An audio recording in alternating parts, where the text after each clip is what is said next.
Hello everyone, I'm Chesnick44, also known as Palai, and welcome to this Let's Play of Wrath of the Righteous.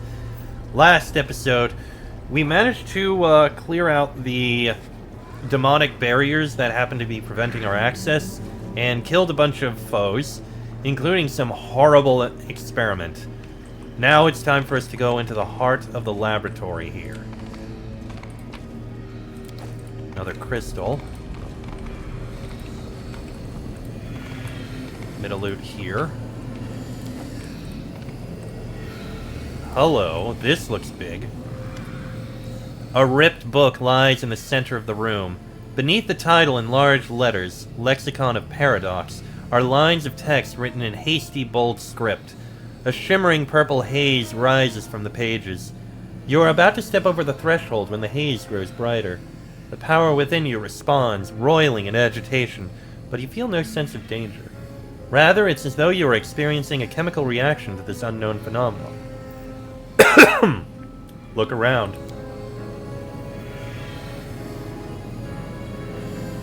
You are distracted by a rustling sound and the heavy thud of ungainly footsteps.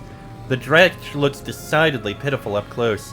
Without the crude stitching that crisscrosses his skin, it seems his body would simply fall to pieces. So you made it to our treasure trove. Why not take a treasure for yourself? This is knowledge and power. Right now it's nothing, but it will become what you want it to be. The demon's voice is laden with strange yearning. He looks at the purple shimmer and can't take his eyes off it for several seconds. First, you will answer my questions, demon. Go and ask them then. I don't have all day. I see a book, but you're talking about some kind of power. What does that mean? This book is an old notebook for recording experiments. The power is the result of one of those experiments. My lady decided to bind it to the pages for some reason. It's the ultimate convergence of theory and practice, savvy? She gave a lot to learn how to cultivate and strengthen souls, and this is the result. You're just going to give this power to me. As if one mutilated dretch could stop you. That's not it. My lady knew that sooner or later, someone would come for the book. She told me not to interfere. She doesn't tell me her reasons. She said to come here and wait to make sure that the gift finds its owner. That's what I've done. She also told me not to hide from whoever comes, so I haven't. And what experiments are mentioned in the book? All of them. Rifts, mythic powers, planar magic, transformation, hibernation. All them things that I obviously know a lot about. You've seen the lab, of course. I also know that the book contains everything about her work on the world wound. It's a pity. The book's looking worse for wear. Who knows what notes are still left inside? Interesting. Tell me about Canabra's and your transformation into a halfling. I want details. You're a shrewd one, aren't you? Nothing gets past you, does it? She wants details, she says. I was disguised as a halfling, yes. Did I have to drag your body to the Crusaders? I did. Did I then have to slip you a weapon? I did. Do you think I'd have managed all that if I'd been gallivanting around Canobris in my own skin? As to the purpose of the whole performance, don't ask me. I know nothing. My lady don't bother sharing such details with me. All right, then. That's good. That's good indeed. Knowledge leads to progress, eh? Take the book, girl. If you don't, then I will. Fine, I won't take it. It's yours after all. But seriously now, take it. Don't turn down your chance to gain new knowledge. I tell you to refuse to take this abomination, but I already know that you're not gonna take it. You're not gonna take it, right? I would have said that people don't go around handing out gifts like this for no reason. Especially not a Rilu, if she is the one behind this, but I think I should keep out of this decision. It feels like the fate of Galarian might hinge on this, or something like that. You decide, and I'll accept your decision. Whatever it is. The rationale behind your declaration confounds logic, girl. You just said a moment ago that you did not wish to share your opinion. Well, what can I say? I'm a paradox. Huh. So let's see. We can either take the book, take the book, take the book, take the book, take the book, refuse to take the book, or attack.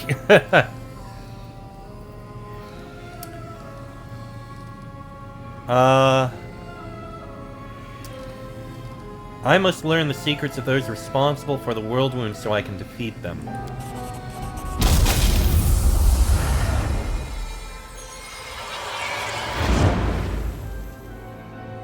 Your fingers barely graze the book when the purple glow flares brightly and a series of inscriptions, diagrams, and sketches flash by, imprinting themselves in your memory as if you've always known them.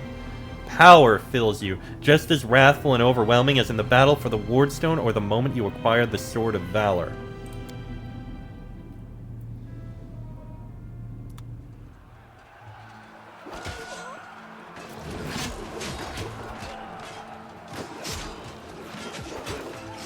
Discari's here.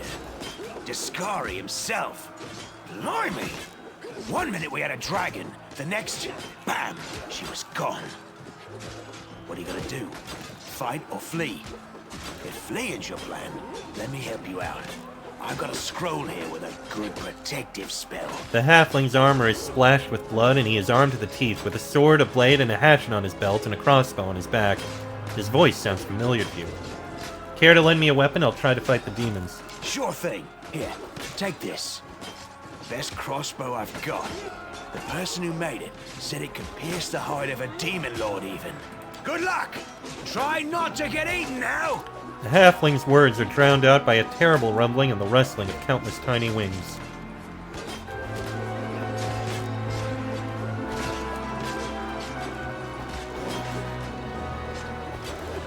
Yes, very good. A dose of bravery or a bit of honor. It could be nothing else. Or perhaps her instincts are hinting. Milady, this creature is about to die. Shouldn't you...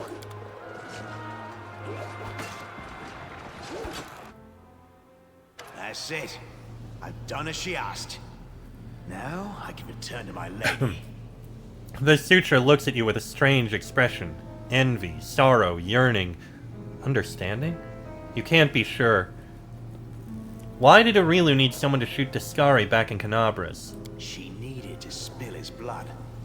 The blood of a demon lord is a powerful thing and very useful, you see. It's a priceless reagent. You can make so many things out of it. A wondrous blade, for example, that can turn even a wardstone to dust. Interesting. Go, and tell Aurilu thank you for the gift. I will. Farewell. And we now have another mythic level. All from that. Okay, so Azata, the next level of Azata, we get a mythic feat, we can summon a Movanic Deva, and we get superpowers. That'll be interesting to look at. So first we have the mythic feat, which we had Destiny Beyond Birth once. So what can we take here? When you miss with a melee attack, the target still takes damage equal to your strength bonus. Let's see. -4 instead of -5, so we'd hit more often. Let's see. Expanded arsenal? No. Extra feat. Improved critical. Critical multiplier with your chosen weapon is increased by 1. So we do ×3 instead of ×2. Doubles the bonuses on your attack rolls from weapon focus and greater weapon focus. Mythic spell penetration would be good if I use spells more often. Cast the first spell after an initiative roll as a swift action if the spell is either a first level or is at least 2 levels lower than the maximum level of spells you can cast. Interesting. I could immediately get a spell out to do damage. Ooh. You can always take 10 on checks with your choice of skill for skill focus if 10 on a roll is enough for a successful skill check. But it's only persuasion, because that's the only thing I've done. What is my strength score? It is 4. So if I take Destructive Shockwave, that means no matter what, I'm always going to be doing at least 4 damage to someone. Which isn't that much in the long run, unless I'm constantly missing. Which could happen for very powerful enemies. And I am throwing out a lot of attacks. Flawless attacks could also be really good.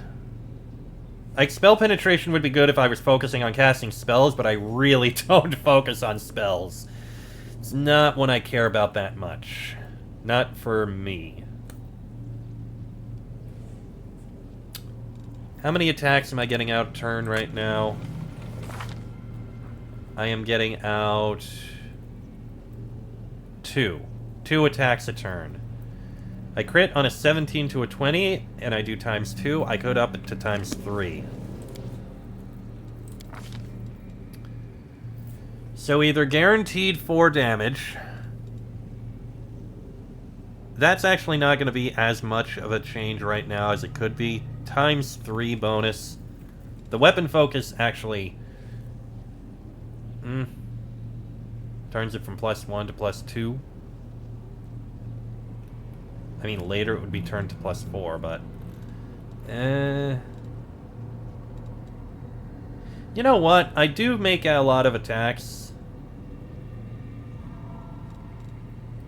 Let's make sure I'm able to always do some damage.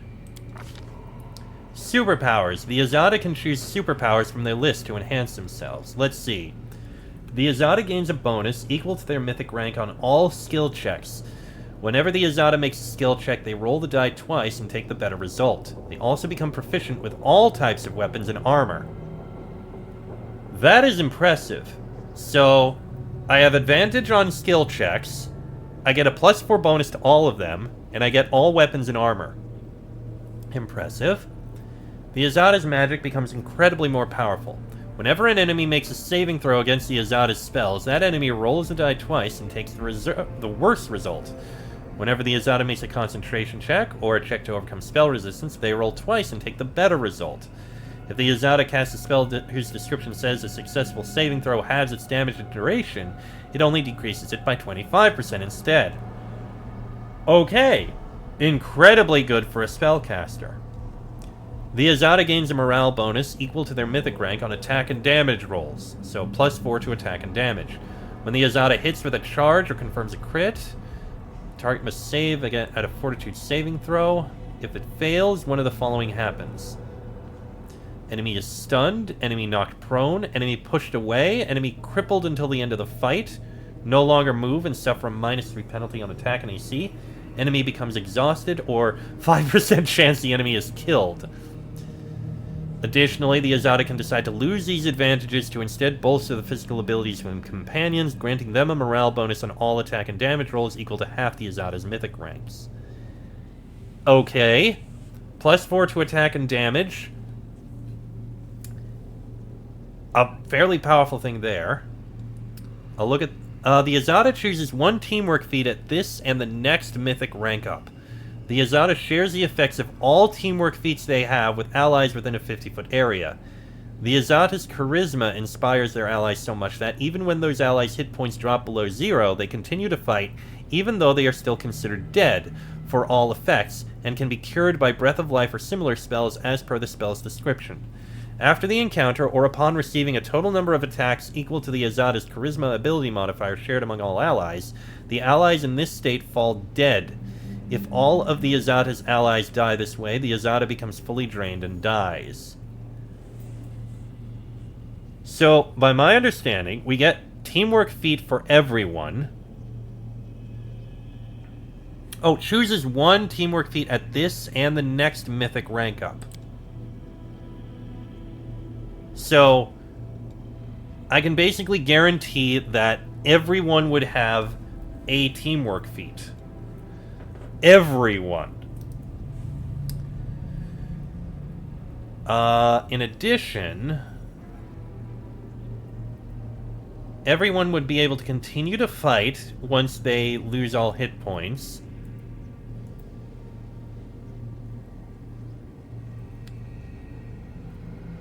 Until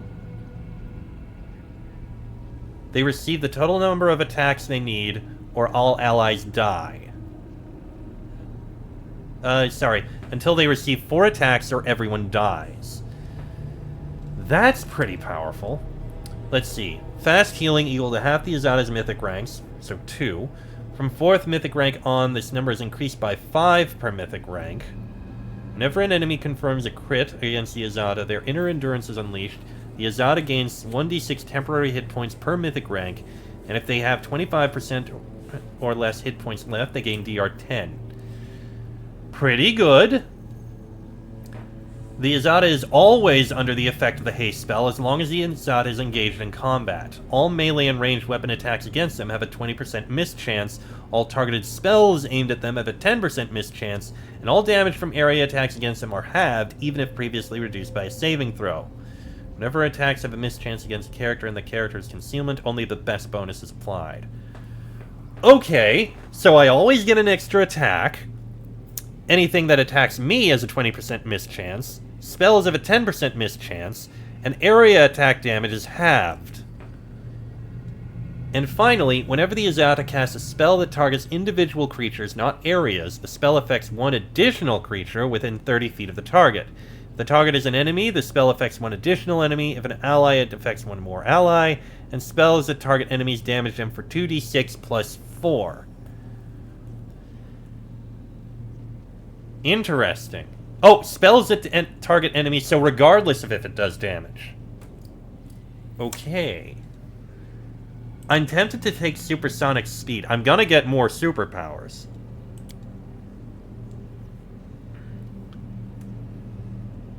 This and the next mythic rank up. So now and the next one, I'd get 2 mythic feat, 2 teamwork feats.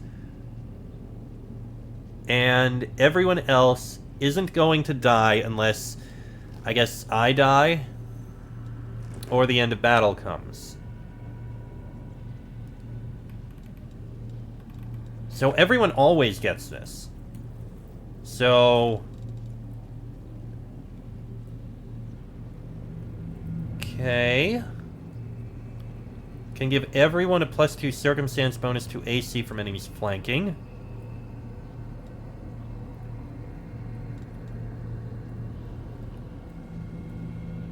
Whenever people flanking, it increases to +4.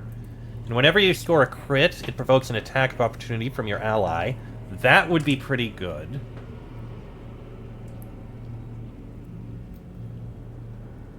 An additional 1d6 points of precision damage. Interesting.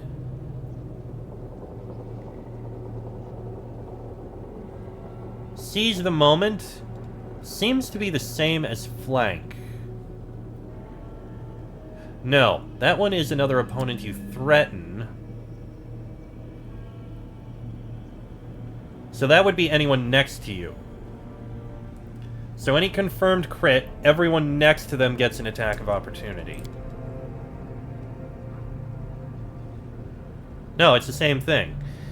It's the same as outflank. That would be a lot of a plus of a bonus. That's shield only, and trip.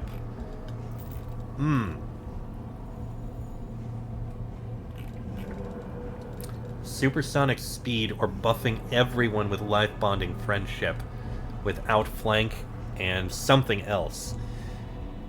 This would be incredibly powerful, and on any crit, everyone else around that person would get a bonus.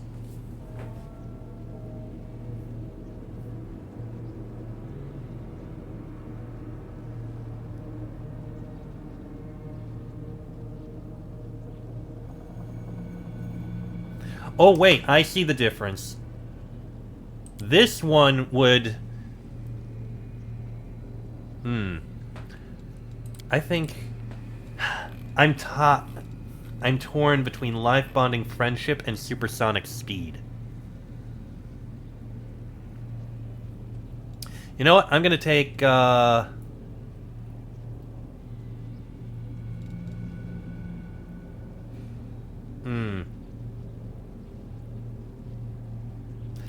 I'm gonna take this. Let's go ahead with Outflank Life Bonding Friendship. This should be interesting. I get a level 1 spell. Doesn't really matter. I mean, I have Bane, Bless, Challenge Evil for what it matters. I guess... come upon 4 HD of creatures. Yeah, that's not useful. 2d4 to see how many hit dice. I guess command for the sake of having it. And level 2 spells. Oh! Field of Flowers. The Azada creates a 30-foot area of blossoming flowers. Entangle and calm enemies, forcing them to make a reflex saving throw each round they are within the affected area. So, Entangle. Distracted enemies receive a -2 penalty to attack and damage rolls. If they fail a second time, they become staggered. A third time, they fall asleep. Okay. Ode to Miraculous Magic. Spell grants party members a +4 morale bonus on checks to overcome spell resistance and increases the saving throw DC of their spells that require a will saving throw. Okay. Removes a fatigue and oh my god, that's useful! That is incredibly powerful. And Voices of Renewal. Deals 1d6 sonic damage to all +1 per caster level to all enemies within the 30-foot area, while also channeling positive energy that cures allies for points of damage. Okay. Damage enemies, heal allies. Okay, Rejuvenating Poem is going to be incredibly good. Ode to Miraculous Magic will be useful. Field of Flowers can be interesting. And Voice of Renewal will be useful. These are some useful spells. Let's see. Nauseated. Shaken. Hideous Laughter. Hold Animal. I guess Hold Animal for the sake of having it. Aid isn't the best, in my opinion.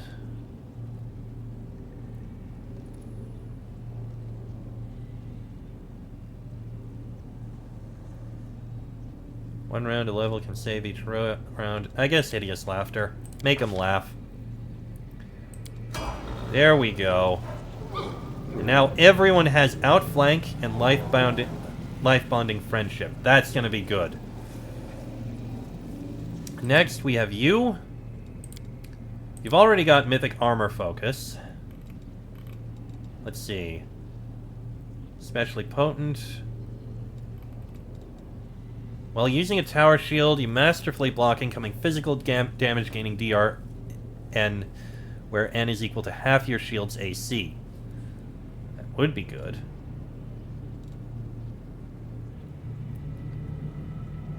You deal bludgeoning damage to that enemy equal to your shield's AC plus your strength bonus. Interesting. Flawless attacks would probably be good to have.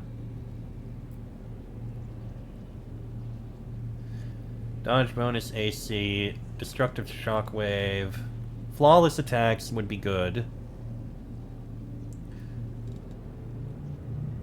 Add your shield bonus and your shield's enhancement bonus to your touch AC. Oh, that would actually be very good. Yeah, let's go with that. Next, Social. Spell penetration. That seems like the thing to go with.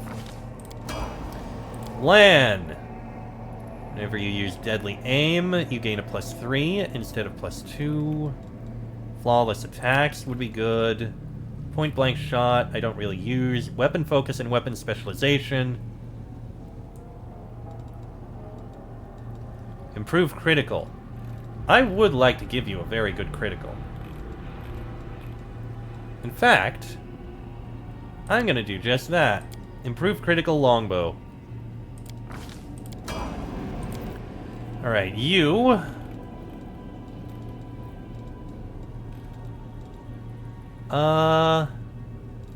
You know what? We'll do this... no. We'll give you Deadly Aim. How about that? And Nenio. Mythic Spell Focus Illusion. School Mastery. Flawless Attacks, not important. Expanded arsenal evocation. Could be useful. You know what? We'll go with mythic spell focus. No. Bonus to save DCs provided increased by 1. Maybe not. Let's go with expanded arsenal evocation, which is good for the fireballs and destructive spells. Okay. And Ivu is apparently stronger now. Not sure how she got stronger, but she is allegedly stronger. My I don't think I can ride you yet.